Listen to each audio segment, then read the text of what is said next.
Hello, Banu.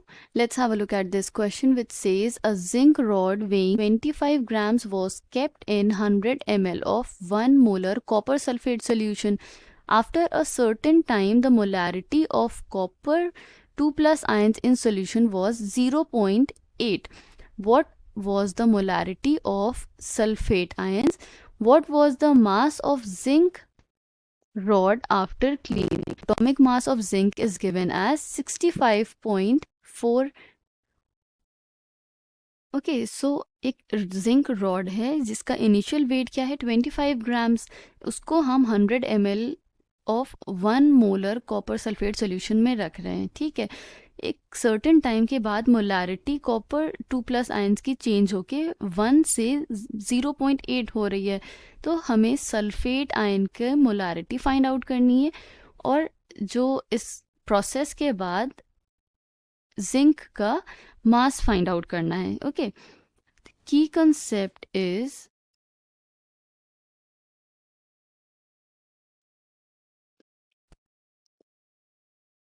electrolysis which is breaking in under the influence of electricity. Okay, अब हम information देख लेते हैं जो हमें प्रोवाइडेड है. तो weight is given, weight of zinc rod हमें गिवन है, it is equal to 25 grams. Okay, copper sulphate के लिए CuSO4 की मोलारिटी क्या है? मोलारिटी गिवन है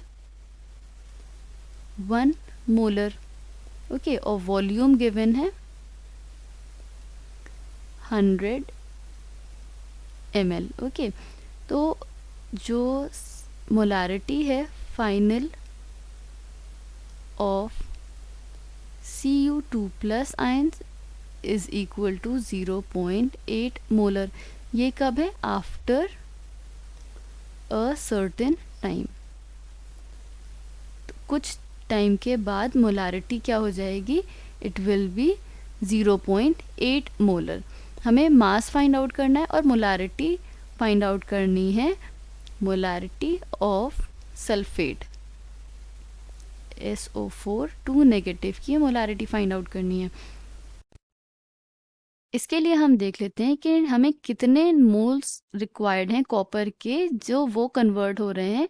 मतलब Cu2 प्लस आयंस के कितने मोल्स चाहिए to convert it into copper. तो नंबर ऑफ मोल्स रिक्वायर्ड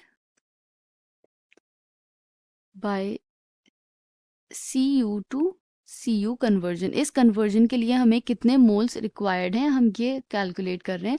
तो नंबर ऑफ मोल्स हम कैसे कैलकुलेट करते हैं? Number of moles denoted by N is calculated by molarity into volume. Okay, molarity को हम वॉल्यूम से मल्टीप्लाई करके हमें नंबर ऑफ मोल्स मिल जाते हैं. तो मोलारिटी क्या थी? पहले मोलारिटी थी 1 और बाद में क्या हो गई? 0.8. तो हम फाइनल मोलारिटी फाइंड आउट कर रहे हैं 1 माइनस 0.8 इंटू वॉल्यूम क्या है? 100 ml, बट इसे हम कन्वर्ट कर रहे हैं इंटू लीटर्स में. तो इससे हमें क्या मिल जाएगा? It will B 0.2 into 0.1, 0.02 moles. So these are the moles of zinc required for Cu2 plus ion to Cu conversion. अब मोलर मास हमें जिंक का प्रोवाइडेड है 65.4. तो कितना जिंक ऑक्सीडाइज होगा ये हम कैसे कैलकुलेट कर सकते हैं? तो जिंक दैट इज ऑक्सीडाइज्ड, जितना उसका एटॉमिक मास है 65.4, इसको हम मल्टीप्लाई कर देंगे जितने मोल्स प्रेजेंट हैं 0.02 मोल्स. तो इससे हमें मास मिल जाएगा जितना भी जिंक ऑक्सीडाइज हो रहा है. ओके, तो 1.308 ग्राम्स जिंक ऑक्सीडाइज होगा. राइट, अब वेट जो बच जाएगा वो क्या होगा? Wait of zinc rod after cleaning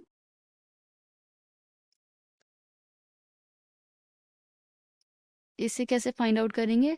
तो इनिशियल वेट हमें प्रोवाइडेड था वो 25 ग्राम्स था। जितना ऑक्सीडाइज हो गया ये 1.308 ऑक्सीडाइज हो गया, तो हम इससे माइनस कर देंगे। तो इससे हमें वेट क्या मिल जाएगा?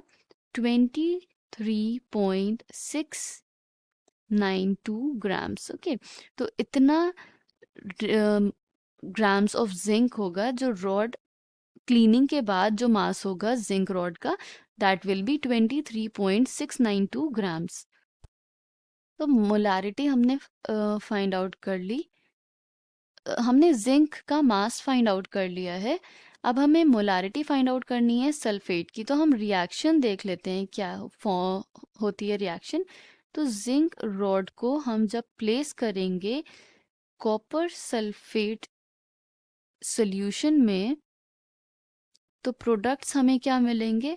We will get Cu